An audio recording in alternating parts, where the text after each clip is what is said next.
अगर ये आदिवासी होते तो हमारे लिए इनका भेदभावपूर्ण व्यवहार क्यों रहा। कुर्मी समाज के द्वारा जो है मुंडा समाज को सरकारी कुआं से पानी भरने से रोकने के लिए, जैसे उन्होंने लोहरा समाज के साथ किया। राहुल गांधी जी भारत जोड़ो यात्रा करते हैं, हर चीज में बातचीत रखते हैं, क्या उनको भी इस मामले में बातचीत अपनी रखनी चाहिए? आज तो हर कोई आदिवासी बनने की होड़ में लगा हुआ है, तो आदिवासी क्या ब्राह्मण, क्षत्रिय या फिर वैश्य या कुछ भी बन सकता है क्या? अभी रेल टिका हुआ जिसकी आवाज लगभग गृह मंत्रालय तक पहुंची है। ऐसी खबरें आई कि गृह मंत्री से वार्ता की बातचीत हो रही है। अभी सिर्फ 6 ही कॉलम कोड है। 7वें नंबर पे जो देश भर के आदिवासियों के लिए था उसको हटा दिया गया है। कि गीताश्री ओरांव, गीता और श्री, आप कैसे इन चीजों का आप देखती हैं कि गीता भी एक हिंदू धार्मिक किताब है और श्री मतलब विष्णु, तो कैसे इसको मैच कर? नमस्कार, अभी इस वक्त हमारे साथ पूर्व मंत्री गीताश्री ओरांव जी हैं, इनसे हम बातचीत करेंगे और 17 तारीख को जो महारैली होने वाली है आदिवासी समुदाय की, उसके बारे में जानने का प्रयास करेंगे।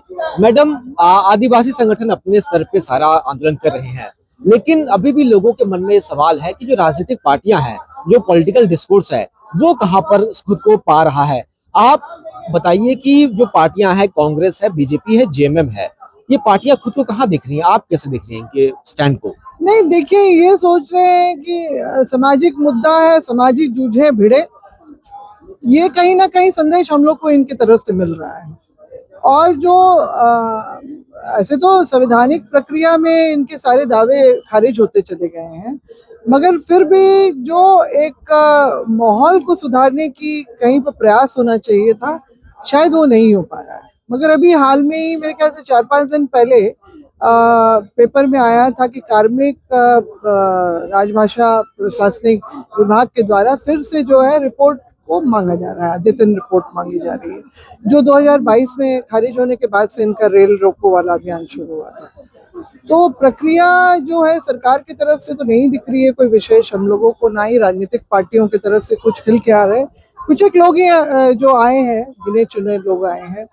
तो मगर हम लोग हैं आदिवासी समाज, देखिए समाज से ही जनप्रतिनिधि बने हैं, समाज से बढ़ के नहीं है। और समाज अपना हित देख रहा है तो वो अपनी हित की लड़ाई तो लड़ेगा ही। तो इसलिए हम लोग सब मैदान में हैं, सड़क पे हैं, रैलियां कर रहे हैं सब लोग। तो झारखंड भर में अलग अलग जगह पे हो रही है। जो यहाँ पर 26 तारीख को जो यही इसी स्थल पे जो सिरोमटोली सन्ना स्थल में जो हमारी बैठक हुई थी, तो राज्य भर से जो है विभिन्न समुदाय के जो प्रतिनिधि आए थे यहाँ पर, और सबके राय शुमारी और मंथन के बाद में दिन, तारीख और जगह का निर्णय हुआ था। और साथ ही साथ ये भी बात आई थी कि हम लोग जो है अपने अपनी जगह पे भी जाके रैलियां करेंगे, जो लगभग तकरीबन रोज ही हो रहा है हर दिशा में। तो ये एक जो है आक्रोश पनपा है, क्यों पनपा है? इनके दावों से ही, जो हर तरह से निराधार है। आदिवासी इस चीज को देख रहा है ना कि अभी आदिवासी बनने का दावा तो कर रहे हैं, मगर अगर ये आदिवासी होते तो हमारे लिए इनका भेदभावपूर्ण व्यवहार क्यों रहा, इन्होंने हमारे साथ अत्याचार क्यों किया, हमें प्रताड़ना क्यों दी, वो आपका अभी भी छुआछूत वाली भावना जो नहीं गई है अभी तक, वो लाख कुछ कह ले, मगर सिल्ली में ही जो 2020 का मेरे पास कागज है जिसमें मुंडा समाज के द्वारा जो थाना में वो मामला चला गया था कि कुर्मी समाज के द्वारा जो है मुंडा समाज को सरकारी कुआं से पानी भरने से रोकने के लिए, जैसे उन्होंने लोहरा समाज के साथ किया 22-23 में, उसी तरह से इन लोगों ने मुंडा समाज के साथ भी किया था। और फिर क्योंकि सुदेश महतो जी का वो इलाका है सिल्ली, तो कोई कार्रवाई नहीं हुई दोषियों के खिलाफ, उस समय भी नहीं हुई। अभी से 2.5 महीना पहले, जब जिनको हम लोग भगवान का दर्जा देते हैं, आदिवासी सिर्फ झारखंड के ही नहीं, आपका बिरसा ब्रिगेड करके भील समुदाय और ये जो आपका गोंड समाज और जो दूसरे प्रदेश में भी बसे हुए आदिवासियों द्वारा बिरसा ब्रिगेड से बिरसा युवा ब्रिगेड चलता है, और वो लोग सामाजिक संगठन उन्होंने तैयार किया है। तो देखिए उनको कितने मतलब क्या मान सम्मान दिया जाता है, उनकी मूर्ति को खंडित किया गया सिल्ली में। हाँ। मैडम, आपने जो कहा कि आप लोगों को प्रताड़ित किया गया, छुआछूत भेदभाव किया गया, लेकिन वो भी ये तर्क देते हैं कि हमारी साझा परंपरा रही है, हम सालों से साथ रहते हैं। गुरुजी विनोद बिहारी महतो के घर में रहा करते थे, तो कैसे छुआछूत संभव है? देखिए, राजनीतिक परिपाटी अलग होती है, वो बिल्कुल अलग होती है। अब तो डॉक्टर बी.डी. शर्मा भी हमारे यहाँ सालों रहे, तो वो आदिवासी तो नहीं ना बन गए, वो तो ब्राह्मण समाज से थे, तो ब्राह्मण ही रहेंगे। अब ये जो बोलते हैं सदियों से साथ रहते हैं, निश्चित रूप से परंपराएं क्या, शक्ल सूरत भी मिलने लग जाती है। जब तक वो नहीं बताएगा कि हम फलाना है, तब तक कई बार हम लोग भी नहीं समझ पाते हैं कि कौन से समुदाय से हैं। भारत की विविधता ऐसी है। विविधताएं ऐसी ही है, तो अब सदियों से रह रहे हैं, मगर फिर भी भिन्नताएं तो है ही, सामाजिक भिन्नताएं तो है ही, पारंपरिक भिन्नताएं तो है ही, धार्मिक भिन्नताएं भी तो है ही। तो उसमें कहाँ से आप जो एक अभी तो इन लोगों ने देखा, जो रांची और रामगढ़ के रैलियों के बाद इनको समझ में आया, तो जो लोग भी दावा कर रहे हैं आदिवासी, सबको लेके अब ये हुंकार करेंगे, सबको साथ मिला लिया। हाँ, सबको लेके। अभी एक पोस्टर जारी हुआ था जिसमें मुसलमान भी, तेली अंसारी भी, जो है, अंसारी भी है, और ये आपके तेली, कोल तेली अपने आप को कहते हैं। तो ये सारी चीजें जो हैं, तो मैंने भी उस समय सवाल किया था कि भाई, आज तो हर कोई आदिवासी बनने की होड़ में लगा हुआ है, तो आदिवासी क्या ब्राह्मण, क्षत्रिय या फिर वैश्य या कुछ भी बन सकता है क्या? नहीं, वो वर्ण व्यवस्था से हमेशा से अलग रहा है, उसकी वो विशेष पहचान रही है, उसको अपने ही तौर तरीके में जिताया है। जल जंगल जमीन ही उसका सब कुछ रहा है।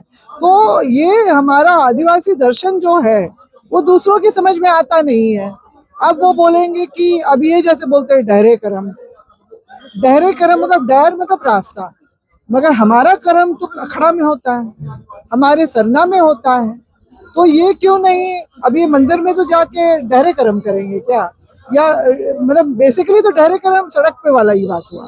तो इनका कोई ऐसी पृष्ठभूमि है ही नहीं, बस बोल देने से नहीं होता है। आप हुरमटीपन में और जो बोलते हैं ना दबंगई, डिटाई में कुछ भी बोल सकते हैं। पॉलिटिकली डोमिनेटिंग जो एक है। डोमिनेटिंग कास्ट रही है, और वही कैरेक्टरिस्टिक्स और स्ट्रेट्स इनके स्पष्ट रूप से इस जो इनके व्यवहार में, इस तरह के व्यवहार में ही झलकता है। आपने डोमिनेशन की बात की, अभी रेल टेका हुआ जिसकी आवाज लगभग गृह मंत्रालय तक पहुंची, ऐसी खबरें आई कि गृह मंत्री से वार्ता की बातचीत हो रही है। हाँ, आपको क्या लगता है कि क्या नेशनल पार्टी जब इन्वॉल्व होंगी, तो क्या जो देश के जो नेता है उनको भी इसमें इन्वॉल्व होना चाहिए? राहुल गांधी जी भारत जोड़ो यात्रा करते हैं, हर चीज में बातचीत रखते हैं, क्या उनको भी इस मामले में बातचीत अपनी रखनी चाहिए?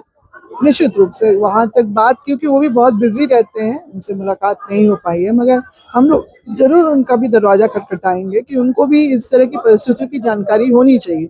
मणिपुर की तो जान गए, इतने हिंसक वातावरण के बाद रिएक्शन हुआ, लेकिन वो उससे बचा जा सके, उसके लिए तो वही तो नेशनल बोल रहे हैं ना, वही बोल रहे हैं कि ये सारी जो चीजें हैं, आपका मतलब उसको समझने की जरूरत है। ये मतलब देखिए, मणिपुर में क्यों हुआ, हाई कोर्ट ने कह दिया कि मैती भी आदिवासी है, वहीं से बात भड़की, लोग का आक्रोश बढ़ा, और मगर जो है मैती समाज ही, उसने ही ज्यादा हिंसा की कुकी आदिवासियों के ऊपर। और कुकी आदिवासी जिस घाटी में रहते हैं, वहां पर यूरेनियम के अलावा प्लैटिनम बहुत बड़ी मात्रा में है। झारखंड के परिप्रेक्ष्य में देखें तो यहाँ पर तो अनगिनत अलग अलग तरीके के 40 से लेकर अभी 50% तक के हमारे जो है आपका मिनरल्स का डिपॉजिट होगा। तो ये सारी चीजें हैं जो निश्चित रूप से बांटो, काटो और राज करो वाला जो है, मलाई मारने वाले कुछ लोग और हैं यहाँ पर। जो ये बात आती है, जैसे अडानी कंपनी को माइनिंग का जिम्मा दिया गया और अंबानी कंपनी को मार्केटिंग का जिम्मा दिया गया, मतलब मार्केट बढ़ाओ अपना, इधर उधर अपना। इन्होंने तो मझौले से लेके छोटे दुकानदारों को भी खत्म कर दिया इन्होंने। तो चेन स्टोर्स हैं जो, हाँ, चेन स्टोर्स जो है अभी कुछ लोग फिर से हिम्मत करके आगे आ रहे हैं। वो किसके द्वारा है ये हम नहीं जानते उतनी ठीक से, मगर उस पर नहीं जाना चाहेंगे। मगर ये एक अलग ही तरह के जो परिपाटी यहाँ पर इस देश में चल पड़ी है, निश्चित रूप से हमारे देश के लिए बहुत घातक है। इस तरह का माहौल जो लगातार बन रहा है हर दिशा में, आप महाराष्ट्र में देख लीजिए, वहां पर भी इसी तरह का है। तो फिर आदिवासी हर जगह परेशान है, उसको अपने अपनी पहचान अपने अभी मोदी सरकार ने तो आदिवासियों का कॉलम कोड भी हटा दिया जनगणना के प्रपत्र से। जो आदिवासी धर्म एवं अन्य मान्यताएं जो हमारी पहचान को लेके था, उसको तो मिटा दिया उन्होंने, हटा दिया है। आदर्श हट गया है। हाँ हाँ, जनगणना का जो है, जो फॉर्मेट होता है, सेंसस जो आपका 2020 का जो था, प्रपोज था, 20 में पहले छपा था, फिर 21 में भी छपा उसको, तो वहाँ हट चुका है। अभी सिर्फ 6 ही कॉलम कोड है। 7वें नंबर पे जो देश भर के आदिवासियों के लिए था, उसको हटा दिया गया है। यानी 1994 में आरएसएस के मुख्यालय में जो 2 दिवसीय अधिवेशन के बाद जो एजेंडा बना था, आदिवासियत को खत्म करना और संपूर्ण हिंदू राष्ट्र बनाना, तो उसी के ही वही एजेंडा जो है आपका 2014 से शुरू हो गया। पहले ईसाइयों पे, फिर मुसलमान पे हमला, फिर सीधा आ गए सनातनी एक है, आदिवासी हिंदू ही तो है, इसके लिए अलग से कॉलम कोड। किसने कहा था? आरएसएस के प्रमुख मोहन भागवत जी ने कहा था, यही झारखंड में बोल के गए 2017 में। और उसके बाद हम लोग क्या पाते हैं कि 20 में जो वो हमारे पास एक उसका ये आ गया था, फॉर्मेट का कॉपी आ गया था, उसमें हमने देखा। तो 21 में तो 2 बार रजिस्ट्रार जनरल ऑफ इंडिया के ऑफिस में गई हूँ कि हमारी जो मांग हमें संवैधानिक रूप से, जो ऐतिहासिक रूप से थी, उसको संवैधानिक रूप से जो मिला था, उसको आप लोगों ने मिटा दिया, सरकार ने मिटा दिया, उसको पुनर्स्थापित कीजिए, हमें वापस कीजिए, हमारा मान सम्मान अधिकार वहां पर ही है।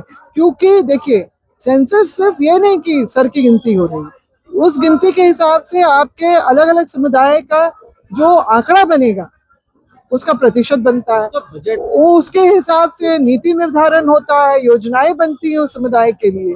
ये बहुत बड़ी एक प्रक्रिया होती है।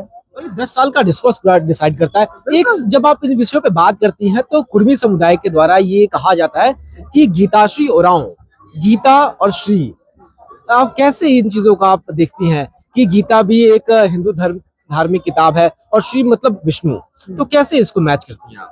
अरे वो नाम तो ऐसे आपको हर दूसरे तीसरे व्यक्ति का थोड़ा अलग ही इसी तरह का मिल जाएगा। उस समय माहौल बनाया था। देखिए, ये 1925 में आपका विश्व हिंदू परिषद का गठन हुआ, ठीक है, और उसके बाद फिर आपका आरएसएस का भी उसके बाद में हुआ। आरएसएस तो थोड़े और बाद में हुआ, मेरे ख्याल से 25 साल बाद हुआ। विश्व हिंदू परिषद का शुरू से ही एजेंडा रहा है कि आदिवासियों की जो अपना यहाँ पर जो एक दावा रहा है इस देश का असली मालिक होने का, तो उस नाते जो है वो ये क्या बोलते हैं, इनको किसी तरह से डाइल्यूट किया जा सके, इसलिए विशेष रूप से हमारे गांव में मैंने भी देखा कि देवी कुमारी का प्रचलन हो गया। स्कूल में, हाँ, स्कूल में बच्ची जा रही है तो उसके नाम के आगे देवी, भले उसका पिता का मुंडा, खड़िया, उरांव जो भी हो, मगर उसको कुमारी। फिर वो शादी हो गई या वोटर आईडी में आपको देवी दिख जाएगा। यही मामला आया था जब रघुवर दास जी मुख्यमंत्री थे, तो आपका यहाँ पर रातू में एक गांव का मामला आया था, जिसमें ये बातें आई थी कि वहाँ 435 जो का घरों का गांव, जिसमें से लगभग 400 जो आदिवासी परिवार और 35 जो है वो साहू परिवार। तो उल्टा कर दिया गया उसको, 35 आदिवासी परिवार हो गए और 400 हो गए साहू परिवार। तो इस तरह का गेम आंकड़ों के द्वारा खेला जाता रहा है, और इसलिए 2011 में जब सेंसस रिपोर्ट आता है झारखंड का, उसमें हम क्या पाते हैं, 26.4% आदिवासियों का, और 2001 में 27.6 था। तो मैंने तो उसमें विरोध किया था बकायदा, ये प्रेस समाचार पत्र में भी छपा था, मीडिया के द्वारा भी, कि मैं इन आंकड़ों को गलत मानती हूँ। मतलब कि सिर्फ आदिवासियों की जनसंख्या क्यों घट रही है आंकड़ों में? हम तो अपनी अच्छी मतलब जिधर भी जाते हैं अपनी अच्छी संख्या में पाती है, और ओवरऑल नेशनल पे भी आदिवासियों की संख्या घटी नहीं है। नहीं, और डेमोग्राफी जरूर बदला है झारखंड बनने के बाद में, मगर फिर भी सरकारी आंकड़ों का ही खेल है ज्यादातर, और उसी में तो इसलिए तो आपका कॉलम कोड भी क्यों हटा दिया, ताकि इनको दस्तावेजों से हटा दो। इनकी उपस्थिति, जो अटल बिहारी वाजपेयी जी जिनेवा जाके यूएनओ की मीटिंग में बोल के आए थे कि भारत में कोई आदिवासी नहीं है, ये बोल के ऑन रिकॉर्ड है ये बातें, ठीक है। तो ये चीजें रही, इनकी मंशा जो इनका है, जो इनके जो आपके जो संगठन रहे हैं उनका ये एजेंडा ही रहा है कि आदिवासियत को खत्म करो। बहुत बहुत हाँ, बहुत शुक्रिया बातचीत के लिए। गीताश्री और राम मैडम की अपनी बातों को बड़े ही सरलता से और साफ अंदाज में रखा। आप इनकी बातों से कितने सहमत है, क्या सोच रखते हैं, कमेंट में जरूर बताएं। शुक्रिया।